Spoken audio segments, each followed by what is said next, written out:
Hello po mga kababayan, si Dante Maravillas, Bicolano vlogger, broadcast journalist from Albay. Tinanggap na daw ni Senator Erwin Tulfo mga kababayan yung chairmanship ng Senate Blue Ribbon Committee. Wala man kasing gustong tumanggap. Ayaw ni Kiko, ayaw ni JB Ercito at iba pang mga senador. Kaya walang choice kundi si Erwin Tulfo kasi vice chairman siya po ng Senate Blue Ribbon Committee. Ayan o. Sabi dito, emerging from closed-door majority caucus, Senate President Tito Soto announces Blue Ribbon Committee Vice Chairman Erwin Tulfo has accepted the acting chairmanship of the panel. Soto says the panel will have a meeting after Tulfo returns from travel. Una nang sinabi ni Tito Sen na si Erwin Anya could be a good choice. If no taker, automatically the vice chairman steps in. He has expertise and experience in investigative journalism at matapang. Oo nga naman. Kailangan man ni Balikay Marcoleta. Sherwin na lang. Anyway, siya yung vice chairman, ayaw man ng iba pang mga senador. Yan si Pangilinan ayaw man po. Pangilinan declined Senate Blue Ribbon Committee chairmanship. Paliwanag ni Kiko, sa kasulukuyan niya, pinamumunuan ko na yung Senate Committee on Agriculture, Food and Agrarian Reform, Justice and Human Rights at Constitutional Amendments and Revision of Codes. Ayaw na niya ng dagdag na trabaho. Maraming imbestigan, marami ka pang kaaway. Sino ba magugusto niya? Di ba? Si Rafi na ganoman, nag-decline din.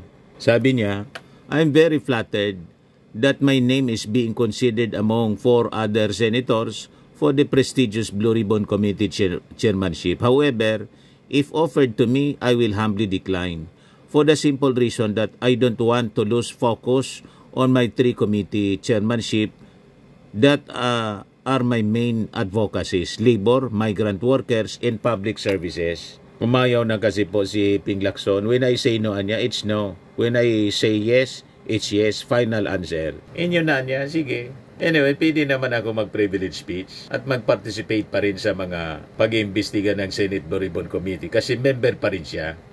Di ba? Hindi lang pwede na ibalik kay Marcoleta. Una, nasa minority si Marcoleta. Pangalawa, kitang-kita po ang bias.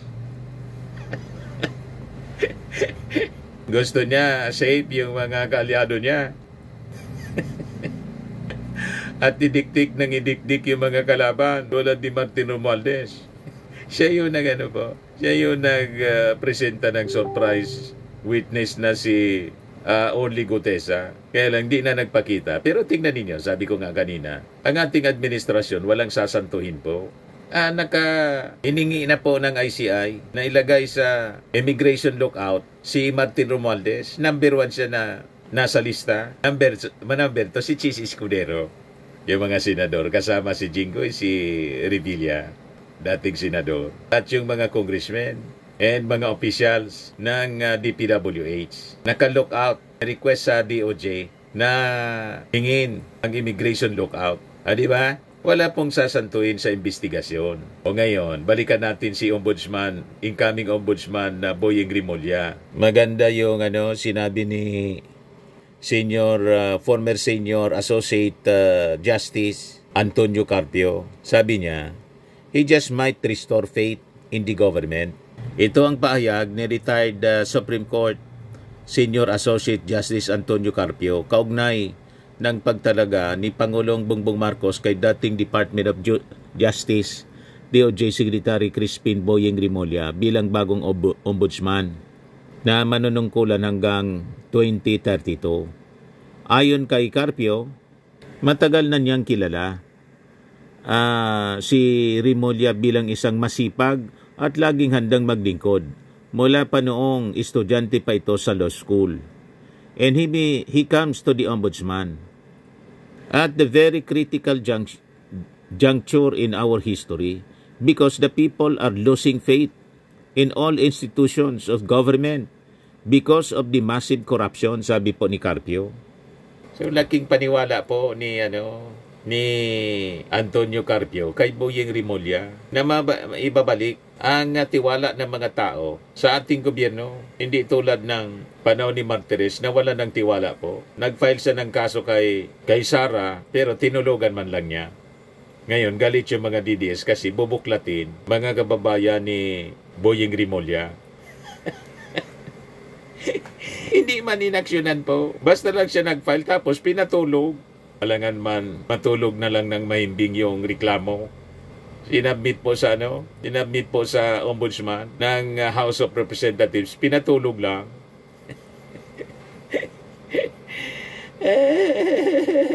Masabing may aksyon. Inaksyonan baga niya, pero nakashelve. Ganon tayo pinagluluko, mga kababayan. Ito yung mga reactions ng mga tao. Sabi ni Lucina Diano, yes, pero ngayon pa lang, sinisiraan na ng kalaban. Siyempre. Ayan yung reaction ng mga DDS nang ma-appoint si Rimulya. Siyak na siyak yung mga DDS po. Sabi ni Bernie Rolianos, lagot kayong lahat ng DDS sa kulungan ng bakal ang bagsak nyo. Sabi ni Ruel Gams, kapal ng mukha mo Carpio, retired justice ka, pero wala kang pasaway kang matanda ka. DDS po yan sigurado. Mga ulul, sabi ni Joshua Fernandez. O ngayon, nag-react din po yung Palasyo Malacanang. Pero Yossi Castro.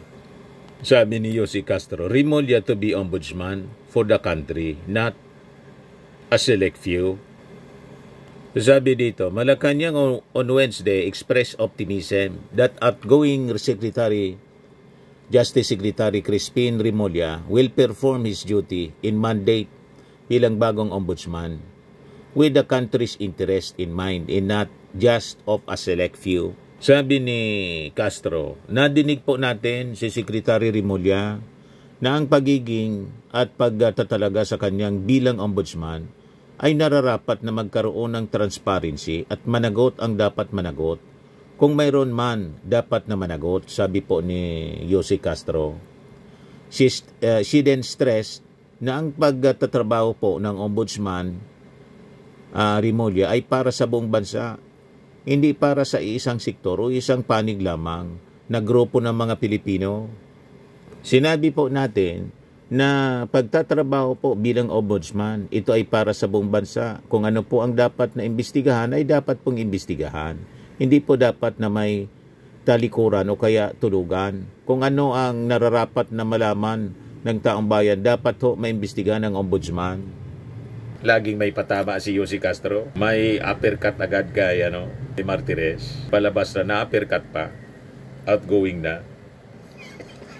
Tinulugan kasi. Diba? Yung reklamo kay Sara, tinulugan niya. O ngayon, yung papalit kay Rimulya sa DOJ po, ilang pangalan na lumilitaw na ngayon. Yan o. Si Michael Aguinaldo, Gerbil Luistro, tapos may dalawang DOJ insider, si DOJ Yusek Jose Cadiz Jr. at saka si Jesse Hermogenes Andres. Dalawang outsider, dalawang insider.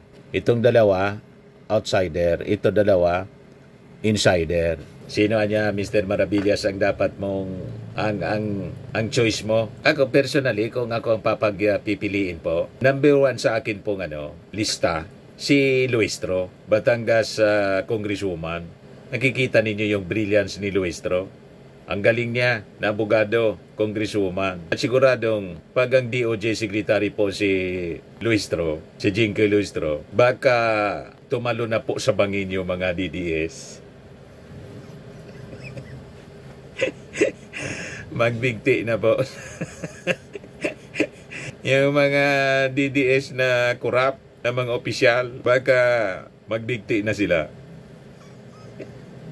DOJ Secretary Luistro, tapos Ombudsman Boyeng Rimulya. Talaga pong mag-aamok na po yung mga yung mga DDS po. Saka number 2 choice ko si familiar sa akin, magaling, si Andres, JC Andres. So sabi dito sa report ng Politico, Politico reported that Aguinaldo and Cadiz were previously considered for the ombudsman position before it was eventually offered to Remulla. Aguinaldo, a former Commission on Audit chair, is seen as a steady hand with institutional credibility, while Cadiz, a DOJ career lawyer, has long experience in legal administration. Andres, who has been serving as acting National Bureau of Investigation chief since August 2025, reportedly gaining traction with Malacanang for his management style and familiarity with ongoing high-profile investigations. Luistro, on her second term as Congresswoman, gained national attention as part of the House Squad Committee that investigated the Duterte administration drug war during the 19th Congress. Lahat magagaling. At si Luistro, mga kababayan, kasi lagi nating nakikita at makikita mo yung brilliance niya. Rising star, mga kababayan, in Congress. Lead prosecutor nga po din siya. One of the prosecutor sana ni Sara Duterte. Ang lead prosecutor pala, si Libanan. Kasama siya sa mga House prosecutor sana sa impeachment. Dahil lang pinatulog na ng Senado. Kaya tama ito na si Remulla yung ombudsman at magandang si Luistro yung gawing DOJ secretary para malo na sa bangin yung mga DDS. Bigti sila ngayon.